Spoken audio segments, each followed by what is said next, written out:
Come, Lola. Come, come. Good girl. Good morning. This is George with Watchman German Shepherds. This morning we're going to be working with Lola. Lola is a biter. She bit her owner a few times, and not a few times, I should say. And there's just a problem there with getting her to stop biting.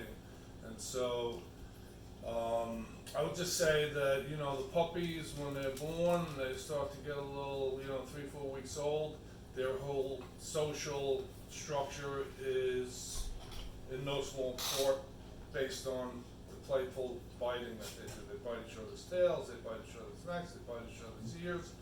They use their mouth to feed off of the mom, and so their mouth is constantly a thing that they're using in everyday socialization, right? So when you take your puppy home, that has got to be broken right off the bat. Puppies only use their mouths to chew on their chew toys, to eat their food, and if, of course they can lick and kiss you, but the biting thing is just no. It's a cardinal rule, no biting. And so how to accomplish that if you have a puppy that now has continued in that bad behavior, and you need to stop that. So that's what I'm working on with Lola here this week. And basically, as always, we talk about the training, how to prevent biting, and then the tools that we use to accomplish that. It'll be the leash here, of course the collar, and not the pinch collar for Lola because she's very responsive just to a regular collar. The treat, and we use the treat there, and of course the big tool is praise. You want to constantly praise the dog and reassure the dog that the relationship is one of love and not of meanness and endless correction. And so praise is a real big tool that you must use in training your dog. And then the particular technique or tactic is important too. And in this case, it is just what the mom does with the puppies when she wants them to stop nursing. 3 or 4 weeks they get teeth, and the moms don't want to nurse because it's painful.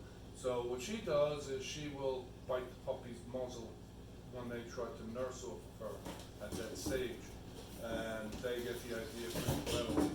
So it may take a few times. Some of the puppies, like a dominant puppy like Lola, the mom might have to correct her more than once, even for more than a few days, but eventually even a puppy like Lola will get the idea, and that's the end of the matter, really, to convey that, because the dog has a good temperament. She's very intelligent. She's not vicious.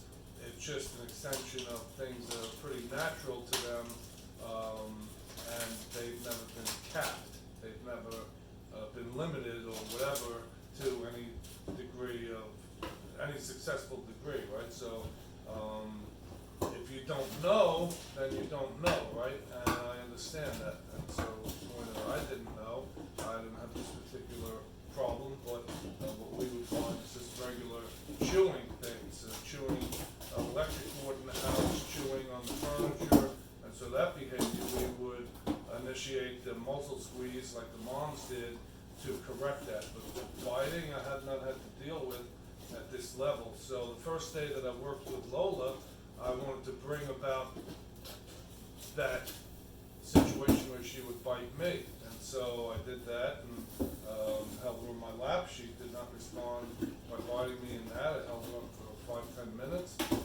She whimpered, wanted to down, but she did not attempt to bite me. But when I put her on the ground, on the leash, I put her down on the floor here, and I put the leash on her, I put her into a sit, which she knows how to sit and down. The owners have spent time with her and some basic training stuff very effectively. When I say very responsive on the sit and the down. But to stay, that becomes the thing here with a puppy like Lola. She wants to get around and she has a lot of energy, right? So once I put her into the down, and I didn't let her come out of the down, I put her back in the down, and then I actually held her a little bit, not a lot of pressure, but enough to where she was going to have to do something in order to get released from that, right? She bit me. And so now, that's what I wanted, in the sense that now I can correct her, and hopefully that will extend itself to not biting her owner either. And so another thing that's going on in the home is the people, Lola's owners have two other dogs. They're older adults, and they're kind of laid back, not like Lola, all running all over the place and endless energy. Lola gets relentless with them, and just, I don't know if she's provoking them, but she really gets to a level of, for lack of a better word right now, she really annoys them. They don't want to be in the room with her. They can never relax, inside or outside. She's just constantly at them. And so that doesn't make for a happy home, right? So we have this whole thing going on with Lola. What I already did with her is I addressed the biting in that she bit me, and then I gave her a squeeze on the muzzle. She has not bitten me since. We've had a few sessions, and now in this session, what I'm going to do, this is going into the positive, okay? The negative was to squeeze her muzzle. She bit me, I squeezed her muzzle. Those are negative things. What's really going to affect everything long term are the positive things of obedience training, and specifically the heel, the sit, the stay, the down, because I'm requiring her in those things to obey me constantly, obey me in movement, obey me in, when she stopped, and sit and down and stay and move and sit and sound, sit and down and stay. And so she sees I mean business, right? She goes, hey, he means business, and I gotta, fall in line here with that. So the obedience training, not just with his negative behavior, but even when, just normal dog life, they love the training. The training's so useful in many other things, right? But it is very helpful to not so much correct the negative or unwanted behavior, but to fill that time with good things, positive things that the puppy is doing. Because ultimately the puppy does want to please you. The puppy is, by its nature, inclined to you. They're very social, and so you just have to tweak some of those things there, set the boundaries, is what we're talking about with the puppy in no uncertain terms, right? So again, back to the behavior of biting, that is just no, it's a game. And so let me see if I get Lola in here on the leash. Lola, come. She's smart. She sees the leash and she knows the way to train. Lola, come. Get her. Come on, Lola. Come to Dad. Oh, what'd you get into there? Oh, you're gonna get in trouble with Mom. Get. You better get. Come. Good girl. Come. Come on. Good girl. Get your cookie. Come. Good girl. Dad got a cookie for you. Come.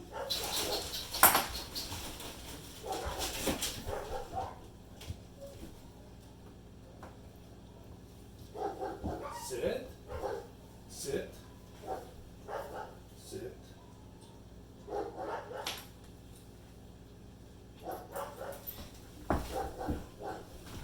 Good girl. Come. Come.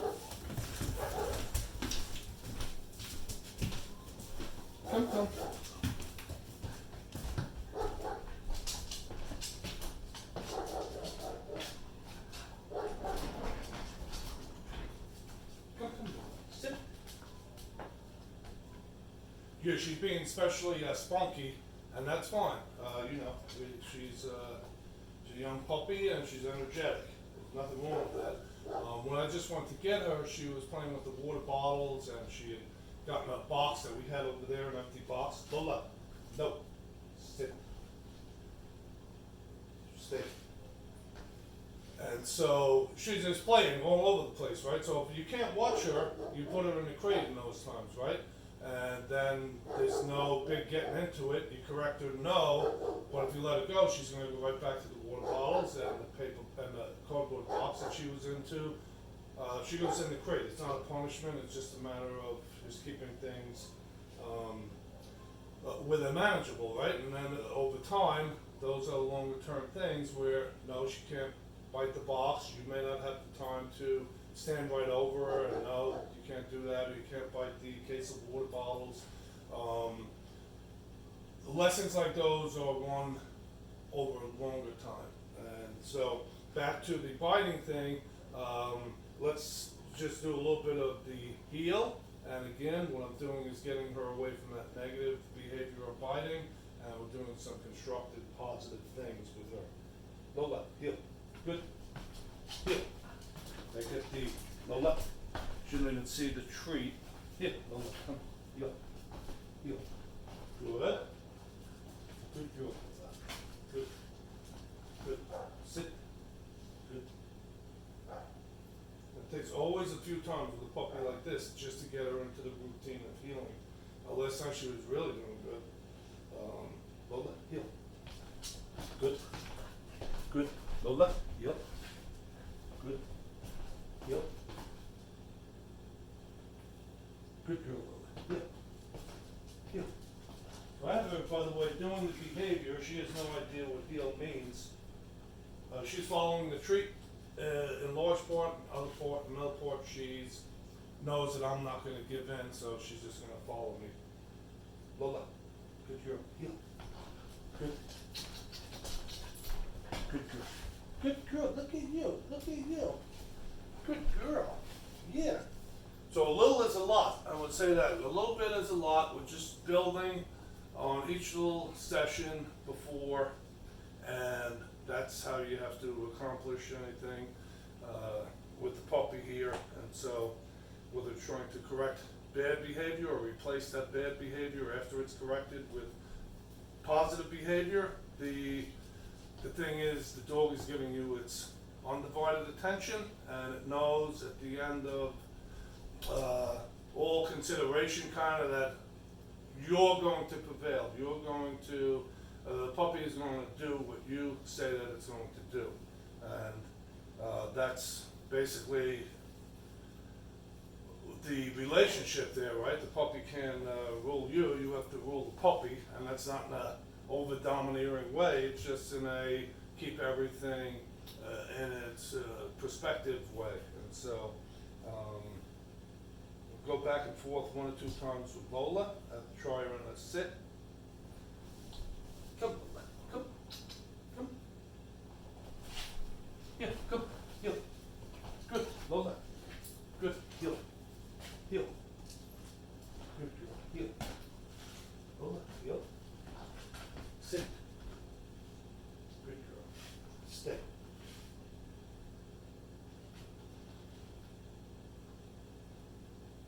You see it's our little toy in her crate. She likes her crate. The owner told me she did. And I see that's true.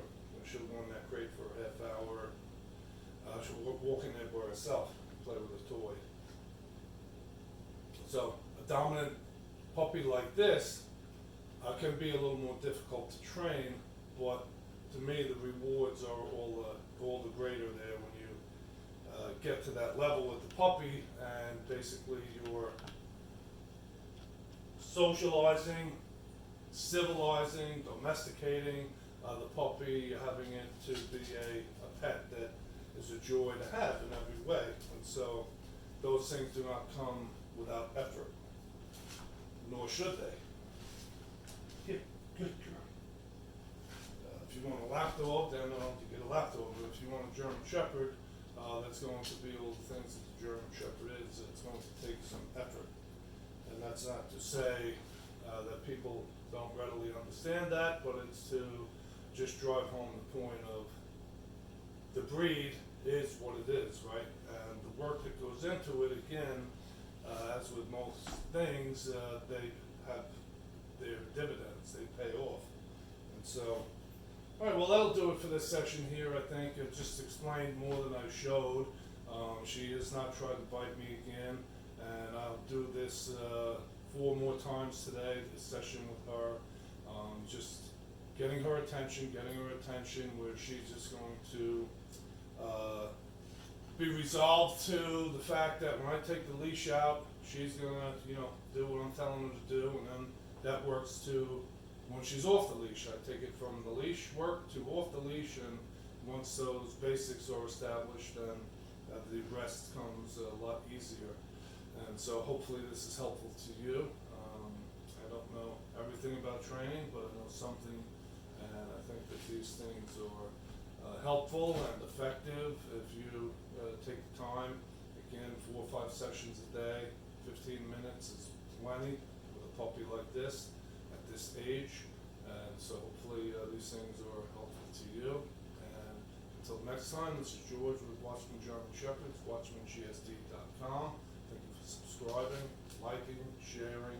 If you have any comments or questions, I'd love to hear from you. Any advice?